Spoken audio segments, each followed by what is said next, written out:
যদিহে বহুত চৰ্দি লাগি আছে, যিহেতু ঠাণ্ডা ছিজন চৰ্দি লাগিবই, লোকেল মুৰ্গী এনেধৰণে বনাই এবাৰ খাই চাওকচোন। আলু আৰু পিঁয়াজ, কেঁচা জালুক, আদা নহৰু, অলপমান পিঁয়াজ এনেধৰণে কাটি লৈছোঁ। এইফালে আদা ৰুকি লৈছোঁ। এইফালে মই কেৰাহীত মিঠাতেল দি দিলোঁ। ইতিমধ্যে তেলখিনি গৰম হৈ গ'ল। অকণমান পিঁয়াজ যোগ কৰি দিলোঁ। লগে লগে মই যোগ কৰি দিছোঁ এয়া কাটি থোৱা আলু আৰু পিঁয়াজ।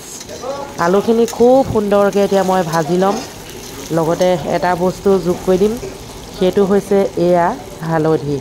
হালধি আগতীয়াকৈ যোগ কৰি যদি আলুখিনি ভাজি লওঁ, কালাৰটো খুব ধুনীয়া হয়। ৰেড চিলি দিব প্ৰয়োজন নাই, আৰু বিশেষকৈ ৰেড চিলি গেষ্ট্ৰিক থকাসকলৰ বাবে বহুতেই বেয়া। সেইবাবে এনেধৰণে আলুখিনি ৰঙচুৱাকৈ ভাজি হোৱাৰ পাছত মাংসখিনি যোগ কৰি দিলোঁ। মাংসখিনি অকণমান ভাজি ল'ম, যিহেতু মোৰ খুব চৰ্দি লাগি আছে। সেয়েহে আজি কেঁচা জালুক দি পেলাই মুৰ্গী মাংস ৰেচিপি এটা আপোনালোকলৈ লৈ আহিছোঁ। নিজেও এতিয়া মই বনাই আছোঁ খাবলৈ। নিমখ দি দিলোঁ। নিমখৰ পৰা অলপ পানী ওলালে এনেকুৱাতে আলুখিনি মাংসখিনি 50% সিজি যাব। এয়া চাওক, খুব ধুনীয়াকৈ ভাজি দিছোঁ। এয়া আদা মাজতে অলপ যোগ কৰি দিছোঁ।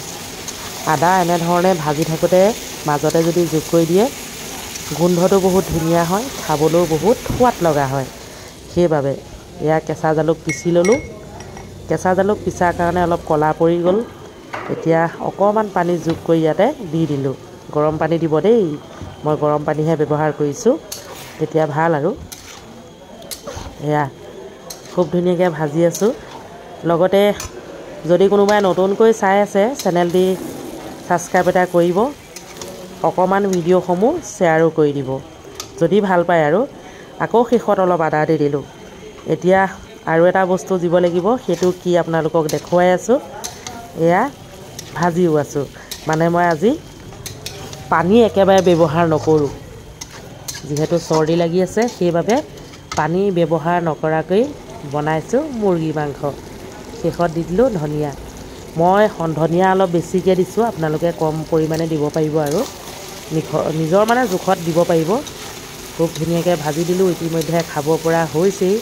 আপোনালোকৰ পচন্দ হৈছে নাই সেইটো জনাব। এয়া চাওক, দেখিবলৈ ৰংটো ধুনীয়া লাগিছেনে বাৰু? আজিলৈ আহিছোঁ, আকৌ লগ পাম। Bye bye.